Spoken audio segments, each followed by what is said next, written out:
Bem, agora é hora da entrevista do dia com Denise Campos de Toledo. E nós vamos falar agora das escolas cívico-militares. Eu converso com a Beatriz Cortese, que é diretora executiva do SEMPEC. Beatriz, boa noite, obrigada pela presença. Boa noite, Denise. Eu quem agradeço o convite. Especialista na área de educação, de cultura. Eu queria saber como é que você vê essa discussão toda que chegou à Justiça agora em relação à criação dessas escolas cívico-militares, né? O Tribunal de Justiça de São Paulo suspendeu a lei, que foi uma iniciativa do governo Tarcísio. Segundo ele, 300 escolas já teriam manifestado interesse em participar. Ele suspendeu, inclusive, a consulta pública, né? Que pais, mães e os próprios alunos, dependendo da idade, poderiam se manifestar a favor ou contra.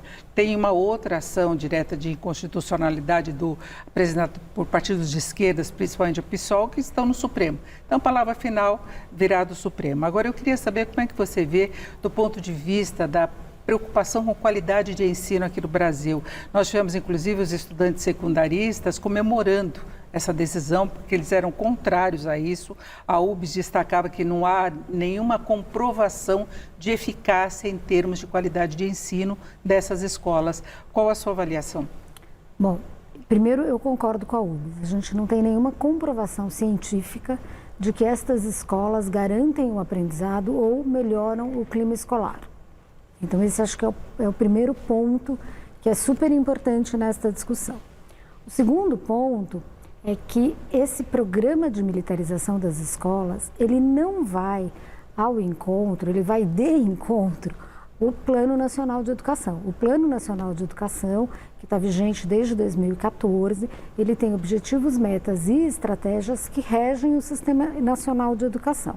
E não tem nenhuma menção à militarização das escolas. Então, este é o segundo ponto. O terceiro ponto é que tem uma questão conceitual e filosófica, política, bastante importante. A partir do momento em que você parte do pressuposto que os militares, que não são educadores, eles podem entrar nas escolas e exercer funções de educadores, eu entendo que tem uma questão conceitual importante, porque você desvaloriza a classe de professores, você desvaloriza o saber educacional e você coloca este grupo de pessoas que têm outras competências e habilidades no lugar de ensino, né? Então você inverte, digamos assim, esta equação.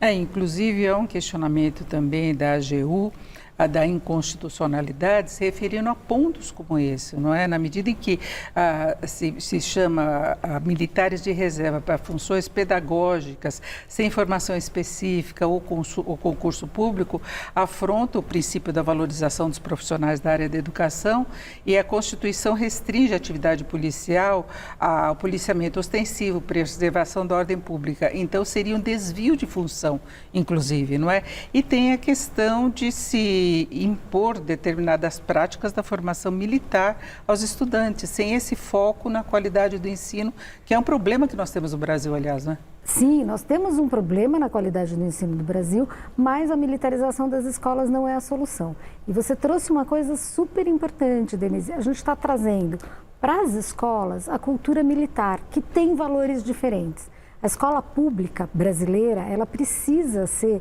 uma escola democrática, ela precisa ser uma escola plural, ela precisa ser antirracista, anti-homofóbica, ela precisa ser uma escola que acolha todo e qualquer tipo de aluno e de aluna, né?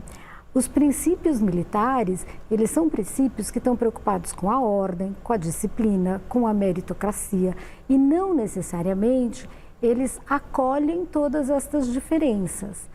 Então, você tem uma questão cultural entre estas duas instituições, do meu ponto de vista, são quase imiscuíveis, você não deveria misturá-las. Certo? Inclusive pode haver essa opção dos pais se você tiver uma escola específica, não a transformação de uma escola pública em cívico-militar por uma opção que é colocada pelo governo estadual, sendo que a União é que deve determinar as regras em relação a isso. Mesmo que a maioria dos pais de uma escola e alunos façam essa opção, é uma escola pública para todos e que segue as regras da União. Perfeito. Existem escolas militares. Essas escolas militares são escolas que têm um processo de ingresso seletivo, que as famílias que estão ali, elas aceitam, elas concordam com este processo de ingresso, elas têm valores e princípios próximos ao que essas escolas militares regem, assim como cada um de nós pode escolher se quer pôr o filho numa escola católica, numa escola laica, etc. Quando a gente pensa numa escola pública que tem que atender a toda a população, né, estas regras mudam. A primeira coisa é que você não tem a seleção dos alunos. Então, estes alunos entram numa escola que é uma escola pública que tem que acolher todo e qualquer aluno, independente de credo, de gênero, de raça, de etnia e etc, etc. E aí, quando a gente transforma uma escola que era pública numa escola cívico-militar, as famílias vão ter uma outra escola, né?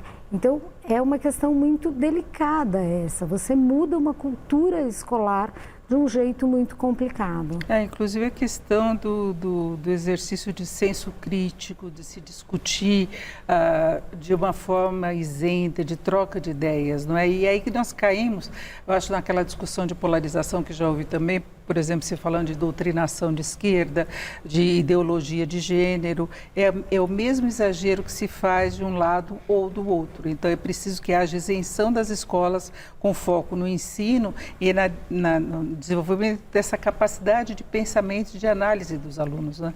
Perfeito, Denise. As escolas, a cultura militar, ela é uma cultura extremamente hierarquizada, de obediência à ordem, de obediência à hierarquia. E as escolas, elas têm que ter um ritual, os alunos têm um sistema que eles têm que obedecer, têm uma forma de se comportar nas escolas. Por outro lado, os alunos também são ensinados a discutir, a pensar, a conversar entre eles sobre os problemas.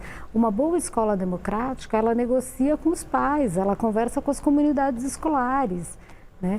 Ela não simplesmente cria ordens e submete todo mundo a isso. Então, agora, Beatriz, entra nesse ponto, desculpe interrompê-lo, a situação que nós temos, por exemplo, de violência em muitas escolas, de alunos que não respeitam os professores. Então, tem casos em que os pais acabam optando por uma escola cívico-militar, que seria uma forma, por exemplo, de ter um controle maior dos filhos, de evitar que eles seguissem o caminho das drogas, de criminalidade.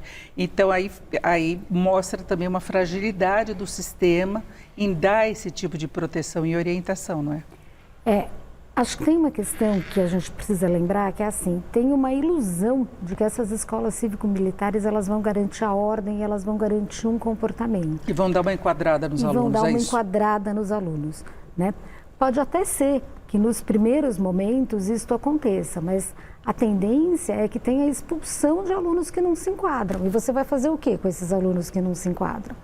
Né? Qual que é a dificuldade da escola pública hoje? É que ela tem que atender os alunos que não se enquadram.